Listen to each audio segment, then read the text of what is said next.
merci déjà aux organisateurs de me donner l'occasion de présenter cette approche, dont je suis donc effectivement utilisateur, et je voulais aussi d'une manière générale féliciter les organisateurs pour la qualité de l'organisation de ce colloque qui est vraiment de toute bonne qualité, je pense. Donc, abordons l'analyse du risque lié aux arbres. Voilà, une présentation assez classique dans sa constitution. Alors,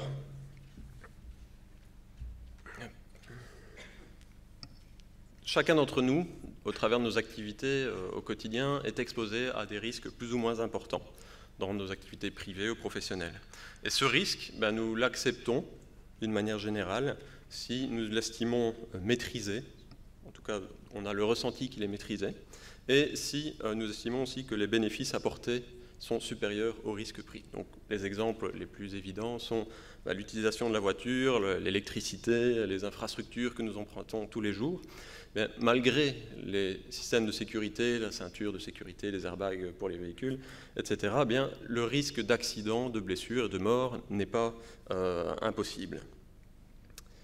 C'est un peu la même approche avec les arbres. Alors, comme on l'a très justement dit précédemment, la perception du risque est vraiment quelque chose de très subjectif, de très personnel, qui va sur un ressenti, sur des peurs, sur des impressions, parfois sur des mauvais souvenirs aussi. Donc on est vraiment dans l'émotionnel et donc dans l'irrationnel. Qui n'a pas entendu « Ah monsieur, effectivement, cet arbre penche, cet arbre est dangereux, il me fait peur ». Alors oui, mais pourquoi? Et justement, tout est là l'intention et l'objectif de la méthodologie que je vais vous présenter. Alors, de quoi parle-t-on en fait quand on parle de danger ou de risque? Il y a souvent un amalgame entre les deux terminologies. Mais le danger, c'est la source potentielle de dommages vis-à-vis d'une chose ou d'une personne ou d'un bien. Donc c'est la masse de l'arbre, le poids de l'arbre qui est au-dessus des usagers. Et le risque, c'est évidemment que la branche ou l'arbre ne tombe sur les biens ou les personnes situées en dessous.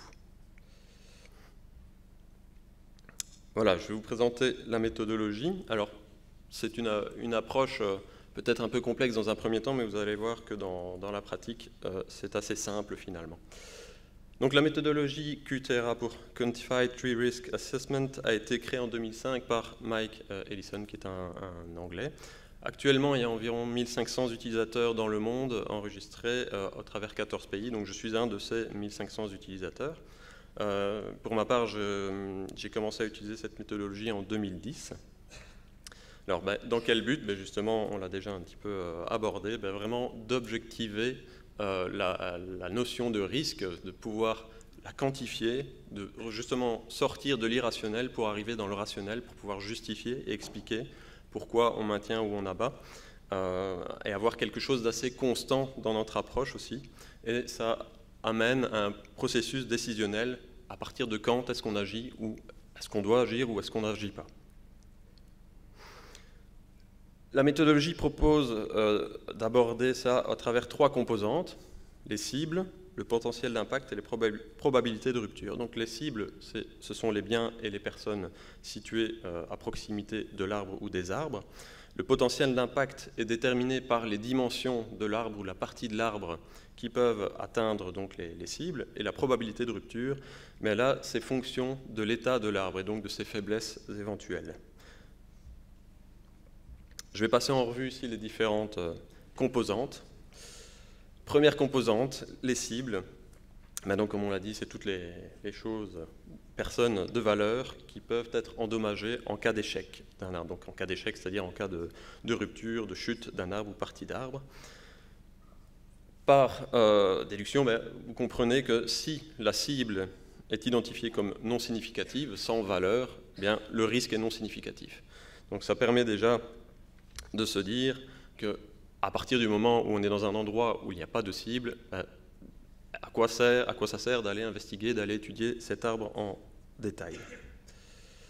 Alors, au niveau de chaque composante, la méthodologie propose donc des catégories de cibles en fonction de leur importance en valeur et de leur importance en termes de présence. Est-ce que la cible est présente en permanence ou de manière temporaire? Est-ce que c'est un bâtiment qui ne bouge pas, ou c'est quelqu'un qui ne fait que passer sous l'arbre? Et en fonction de ça, il il attribue une probabilité d'occupation pour les cibles, dans ce cas-ci, pour la première composante cible. Par exemple, un arbre sous lequel passent en moyenne 8 piétons par heure, on se situe dans la catégorie 2, ce qui nous donne une probabilité d'occupation de 1 sur 10 à 1 sur 100. Je vais vous expliquer un peu plus à quoi servent ces proportions juste après. Deuxième composante, donc le potentiel d'impact, qui est proportionnel aux dimensions de l'arbre ou du bois ou de la partie de l'arbre qui risque d'atteindre la cible. Donc, on peut aisément comprendre qu'au plus la branche est grosse, au plus le risque de dommage est important. Jusqu'à un certain seuil, arrivé à un certain niveau, on estime que la branche pourrait être encore plus grosse, mais elle ne pourrait pas faire plus de dégâts. Si la branche tue une personne, on ne peut pas être plus que mort. Voilà. Donc voilà, même chose, la méthodologie propose là aussi des tableaux dans lesquels on va aller rechercher la probabilité correspondante. Par exemple, ici, des branches de diamètre comprises entre 25 et 45 cm, on est dans une catégorie 2 avec un potentiel d'impact de 1,5. Troisième composante, qui est la probabilité d'échec. Alors c'est certainement la composante la plus sensible, la plus difficile à attribuer, parce qu'elle revient pleinement à l'observateur. Pour les deux composantes précédentes, c'est vraiment des choses assez simples à observer, à mesurer, à calculer, mais ici on est vraiment sur une résultante de diagnostic. Et donc pour ce travail-là, ça demande effectivement des connaissances, des compétences que l'observateur doit avoir, doit acquérir au travers de ses formations et au travers de son expérience. Comme on l'a dit précédemment, en Belgique, en tout cas, il n'y a pas de formation spécifique sur le diagnostic d'arbres. En France, il y a des formations plus spécifiques qui sont délivrées par des centres d'enseignement. Donc en Belgique, on doit vraiment l'apprendre par divers moyens. Donc ça se fait au travers des techniques de diagnostic reconnues, telles le diagnostic visuel et toutes les investigations qui y sont liées, donc tomographie, essai de traction, résistographe, etc., etc. Donc là également, il existe un tableau qui donne les probabilités, mais comme je disais, là, c'est directement l'opérateur, l'observateur, qui va attribuer une probabilité d'échec dans ce cas-ci. Par exemple, catégorie 2, on estime que l'arbre a une chance sur 10 de tomber. C'est une probabilité d'échec sur l'année. Voilà, donc le résultat de la méthode, qui est l'amalgame, le résultat de la somme de ces trois composantes, donc cible, probabilité d'échec et dimension de l'arbre, donne un risque de dommage annuel d'un arbre.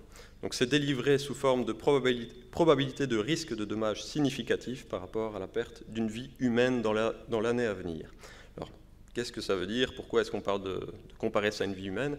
Bien, au niveau statistique, au niveau de l'étude des risques, du risque, voilà, les vies humaines, on a attribué une valeur aux vies humaines. Donc ça, c'est une méthodologie appliquée dans beaucoup de domaines, sécurité routière évidemment, médecine, environnement, etc. Donc on estime qu'une vie humaine vaut entre 2 et 3 millions. Ça, c'est les calculs qui ont été établis. Pour la valeur QTRA, on est sur une valeur de 2,2 millions qui est utilisée et qui est standardisée à la méthodologie pour pouvoir justement comparer les résultats les uns aux autres. Alors, à quoi sert ce résultat? Donc on obtient un certain résultat qui permet de classer les situations ou les arbres dans différents niveaux de risque, donc selon un seuil de tolérance. Comment est-ce qu'on le calcule? C'est soit via une calculette, ils appellent ça une calculette, c'est un petit disque cartonné composé de 3 disques, un grand pour la première composante cible, un second un peu plus petit pour la seconde composante, un potentiel d'impact, et troisième disque pour la probabilité d'échec. Quand on fait coulisser les disques les uns sur les autres, quand on aligne les différentes composantes en fonction de la situation à laquelle on se trouve, le disque donne directement une valeur instantanée de seuil de risque. Autre manière de le calculer, c'est via une application web. Donc l'application, là aussi, c'est peut-être pas très clair, mais on retrouve les 3 composantes, donc le type de cible, les dimensions de l'arbre en question et la probabilité d'échec de l'arbre ou de la partie de l'arbre concernée. Par exemple, un arbre qui présente un risque de rupture élevé avec un collet fortement altéré, bien voilà, on va lui attribuer ici dans la catégorie 2 avec une probabilité de rupture de 1 sur 10 environ. Deuxième composante, la cible. Nous sommes sur une composante ici avec un site avec des passages modérés de 7 piétons par heure. On se trouve dans la catégorie 3 avec environ 7 et 2 piétons par heure. Troisième composante, le potentiel d'impact qu'on va estimer élevé dans ce cas-ci, élevé à moyen avec des branches de 450 de circonférence. Alors, qu'est-ce que ce résultat nous donne? Ça va donner donc une probabilité de risque de dommage significatif. Ici, dans l'exemple, on arrive à un résultat de 1 pour 4000. Bon, 1 pour 4000, qu'est-ce que ça veut dire? Mais justement, je vais passer, c'est une autre manière de présenter. Voilà. 1 pour 4000, qu'est-ce que ça représente? Bien, ça nous permet de nous situer sur une échelle de probabilité donc de risque. La méthode classe ces risques donc en risques largement acceptables, tolérables, inacceptables. Et notre valeur seuil, la valeur pivot, c'est 1 sur 10 000. Pourquoi 1 sur 10 000? C'est un risque qui est admis comme tolérable pour le grand public par rapport aux bénéfices générés par la situation ou le service. Cette valeur pivot, ce n'est pas l'arboriste qui a inventé ça, qui a sorti de son chapeau magique, c'est vraiment déterminé par des organismes gouvernementaux au travers de modèles d'évaluation de risques professionnels. Par exemple, par les modèles de pyramide de Bird ou méthode de Monte-Carlo, qui sont donc des modèles qui permettent de tenir compte du risque dans l'analyse quantitative et la prise de décision. La méthodologie reste cependant assez flexible dans son utilisation, dans le sens où on peut faire intervenir des facteurs variables. Donc on a dit le type de cible peut être réévalué, des piétons, des véhicules, des bâtiments, en fonction qu'ils soient présents en permanence ou de manière temporaire. La masse réduite aussi, donc forcément si les arbres sont taillés de manière, ont un rapport avec une taille architecturée, la masse de l'arbre est plus réduite. Le facteur météo aussi est un facteur qui influence assez fortement l'aspect risque. Mais assez logiquement, quand le temps est mauvais, les gens fréquentent moins les parcs et se mettent moins sous les arbres, donc il y a une probabilité de rupture plus importante, mais d'accident moins importante. Les événements ponctuels aussi, donc certains espaces ont une occupation importante à certains moments de l'année ou à certains moments de la semaine, les places de marché par exemple, il y a à certains moments une grande concentration de personnes, mais tous ces éléments peuvent être modulés. Alors je vais vous présenter ici de petites situations, mais aussi surtout pour relativiser quelque part le risque lié aux arbres. Donc heureusement, avec le recul, on peut affirmer que la probabilité d'un accident avec dommage par rapport aux arbres est heureusement faible. Donc, il faut savoir qu'en Grande-Bretagne, pays de 65 millions d'habitants environ, on dénombre environ 6 à 7 morts annuelles dues à les chutes d'arbres, chutes de branches ou autres. Mais ce chiffre est évidemment à relativiser très fortement avec les accidents de la circulation routière. Je pense qu'en Grande-Bretagne, on est à 1700 tués par an sur les routes. En Belgique, on est entre 700 et 800 tués par an sur la route. Donc ça permet un peu de relativiser, justement, de remettre les choses à leur juste valeur et d'objectiver un avis par rapport à une situation. Alors, ici, ce cas-ci, donc un arbre tombé à Paris. Donc j'ai pris ça dans la presse. La voiture est évidemment détruite. mais les 2 occupants à l'avant de la voiture sont indemnes. Donc voilà, il y a eu échec, il y a eu incident, il y a des dégâts, mais il n'y a pas de blessés dans ce cas-ci. Autre cas, voilà, une tempête, l'arbre cède, là on voit l'accident arriver, mais il n'en est rien, voilà. Voilà. Voilà. Bah, vous l'aurez compris que malgré le risque potentiel, c'est bien la probabilité qui est très faible, qui est à raisonner et à objectiver. Quelques exemples concrets. Alors la méthodologie permet une approche sur 2 niveaux. D'une part sur la gestion de massifs, donc de peuplement plus ou moins important, et sur la gestion d'arbres vraiment individuels. Parfait.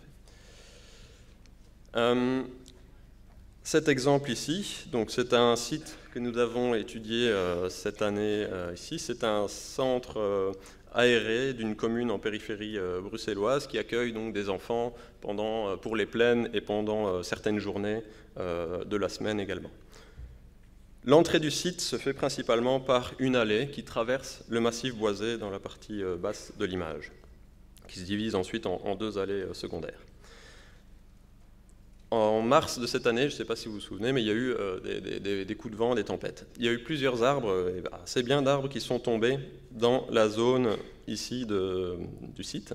Et donc la commune a vraiment eu peur, elle s'est dit, oula, le site avec les enfants, le passage des bus, ça ne va pas le faire, on ferme tout, qu'est-ce qu'on fait?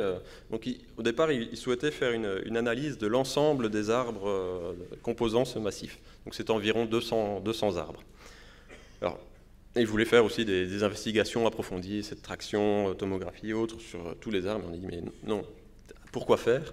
On leur a proposé donc une approche plus rationnelle en expliquant l'approche méthodologique QTRA. Donc ça nous a permis, dans un premier temps, de travailler, de zoner les arbres, en tout cas les zones où il y a un potentiel d'impact plus ou moins important, donc c'est-à-dire les zones proches des entrées et des passages de personnes et de véhicules. Donc voilà. Et au final, nous avons étudié un peu plus en détail une 60aine d'arbres, et sur lesquels, encore là aussi, sur quelques arbres, nous avons fait des investigations plus approfondies. Au final, donc la commune était prête à tout abattre, on a abattu 2 arbres, et le site est sécurisé malgré tout. On a fait les observations nécessaires. Et en cas de vent tempétueux, ils ont la possibilité de fermer et de rentrer quand même par une autre entrée qui demande un petit détour, mais c'est tout à fait possible aussi. Donc voilà, une situation très simple qui permet là aussi de faire des économies de temps et d'argent évidemment. Voilà quelques photos du contexte. Là c'est l'entrée principale, plusieurs arbres sur la gauche avaient commencé à basculer ou étaient tombés lors du coup de vent. Autre situation avec quelques grands arbres, notamment à droite, qui sont des peupliers, mais qui là aussi ne représentent pas de risque significatif. Application à des arbres individuels, des arbres particuliers. C'est toujours sur le même site, donc là on est vraiment sur le terrain, à proximité du terrain de football, avec le banc, vous voyez, juste à côté. Il faut savoir que l'arbre est vraiment un lieu de rendez-vous pour toutes les activités qui sont données sur ce site. Donc, chaque fois qu'il y a une instruction qui est donnée, qu'il y a un rassemblement ou un jeu, la base du jeu se donne toujours au pied de cet arbre. Et voilà. Donc c'est un saule de 15 mètres de haut, un peu plus de 3 mètres de circonférence, et fortement atteint par des champignons lignivores, ici l'aplopore du frêne au pied. Il est dans une vigueur assez faible, comme vous pouvez le voir. Et alors, quand on applique la méthodologie QTRA, on obtient un résultat variant de 1 à 400 à 1 sur 4000. Donc on se rend compte qu'on est sur un seuil inférieur à 1 sur 10 000, donc on doit intervenir dans ce cas-ci. Donc cet arbre-ci devra être sécurisé.